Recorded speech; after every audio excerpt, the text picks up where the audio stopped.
Hey guys, it's Megan.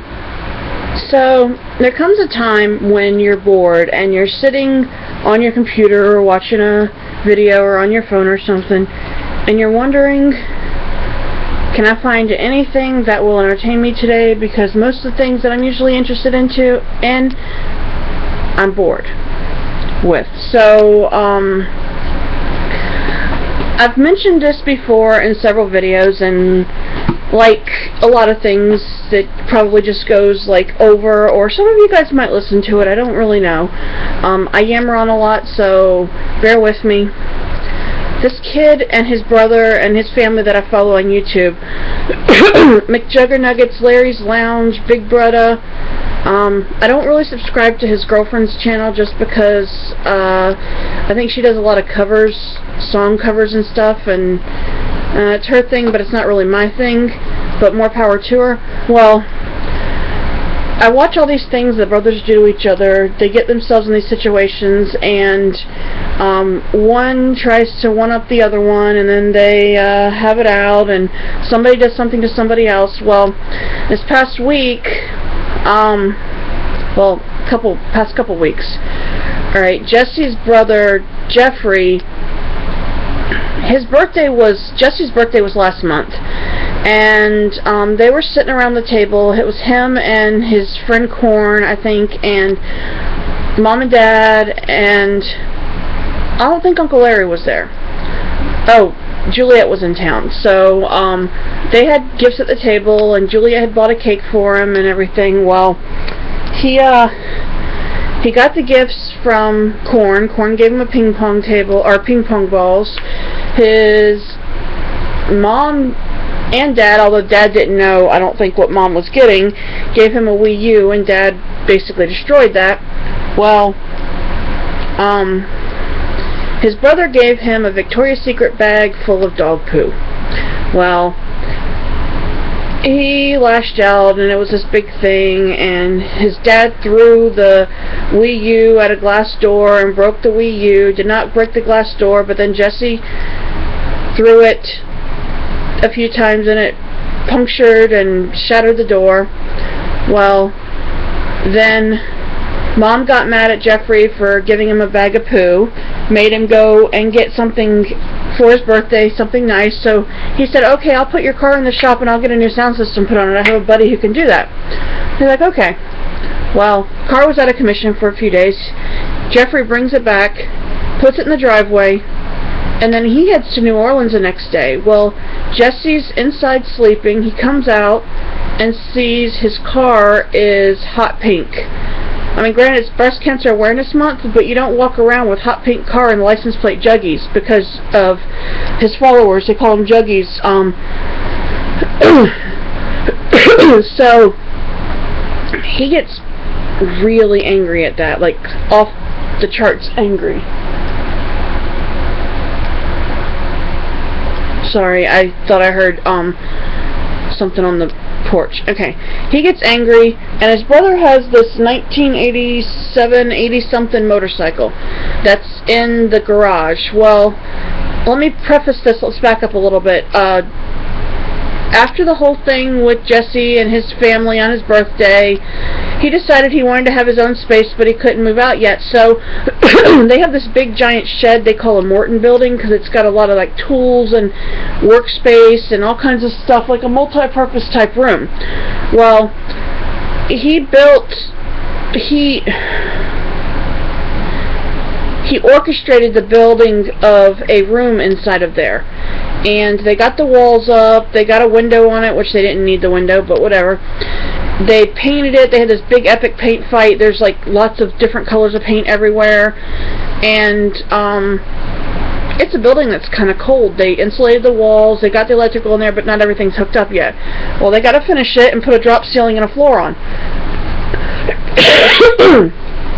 Alright, so a few weeks before that, Jesse did a prank where he took his brother's Arkham Batman night thingy, and he built a pit in the yard and in the woods behind the house, and filled it with water, put a tarp down, and then covered that up and put a bunch of like dirt and stuff, and his brother fell into it because his friend pushed him. Well, it was your classic, you know, here's something dangling, what you want is over here, you step on that, it's a trap. Well, the pit was still open, so his bright idea was, let's fill it back up with water and let's put his motorcycle in there. So he made his friends push this motorcycle into this pit of water and leaves and goo and sand and whatever else, and it ruined it. Well, he's angry, and he comes back from, he went to New Orleans with some friends. He comes back and Jesse's gone because he's with his girlfriend Juliet a couple hours away. So he knew about the motorcycle while he was gone and was angry, and came back and found it sitting next to the pit. You could turn the light on, but you couldn't start it because it didn't work. Well, he took the calm approach and he called his brother, and he orchestrated this thing where basically he told him he had an hour to get home, even though it wasn't likely that he would make it home in an hour. He was going to destroy his room. Well, he didn't destroy the building or anything like that. What he did was, this particular building, when you close the doors, you get no cell signal, you get no internet signal, you get no nothing. So he basically, on a drywall outside, he spray painted dead zone.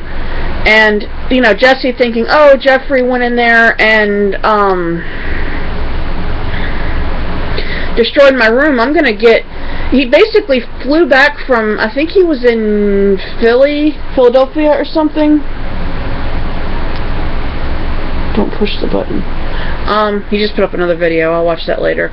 He was in Philly visiting his girlfriend, or Pennsylvania or something, anyways. And he lives in New Jersey, so it was a couple hours difference away.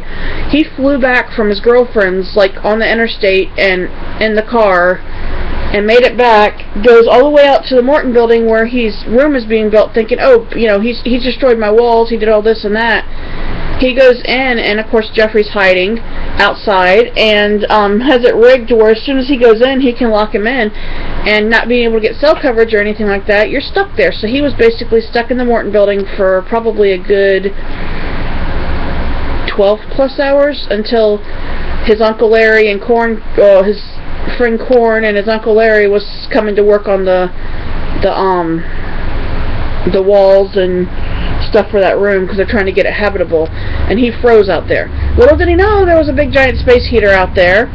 He did have lights, he wasn't completely in the dark, but he shut the lights out because, I mean, there's electrical that runs to that, but he needs more electrical than that to play his video games when he puts them out there, but I'm not sure that he's going to do that now. I don't know. So he gets out of there,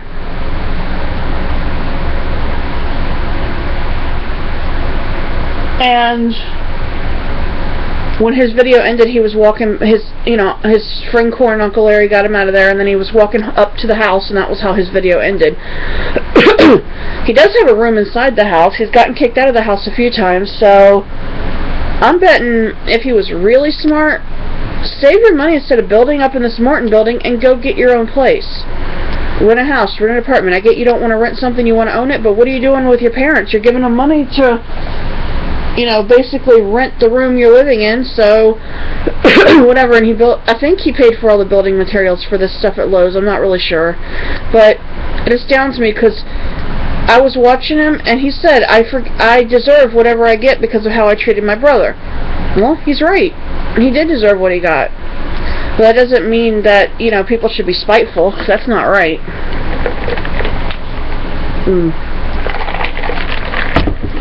Anyways, so I watched that last night, and Brother and Brother, their videos are getting longer.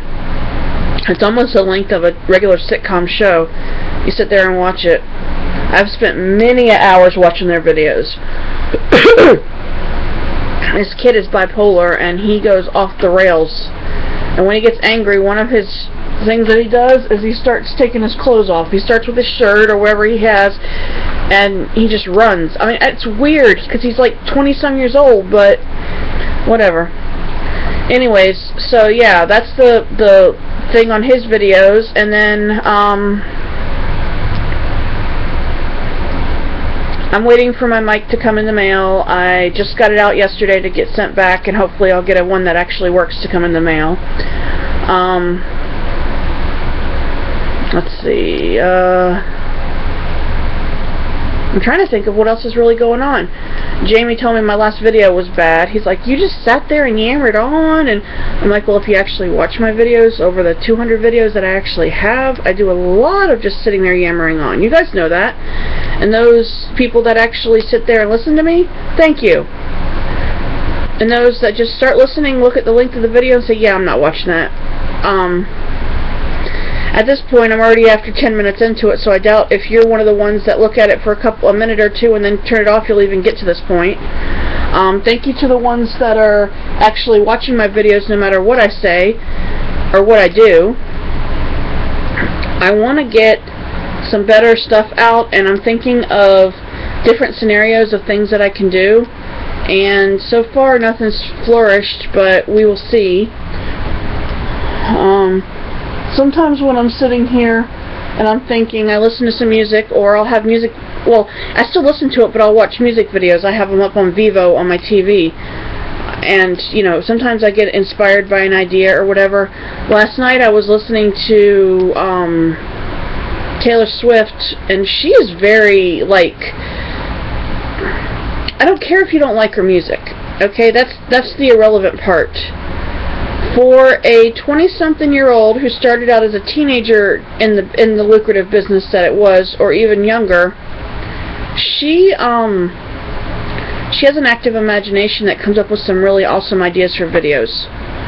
And she can hone those skills for lots of things in her life, and I hope that it takes her more places than she's been, because she's already been everywhere, you know? I mean, she's so talented, and I can't come up with ideas like she can. I can think of stuff, and I can find stuff on TV and on the internet, but, you know, to actually see somebody say, okay, this is my idea from start to finish, that's really awesome. So, let's see.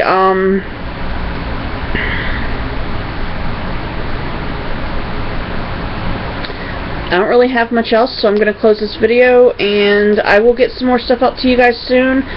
I guess I'm just going to preface this one, watch McJuggernuggets videos. Now, in my disclaimer, I will tell you that their videos do contain a lot of profanity.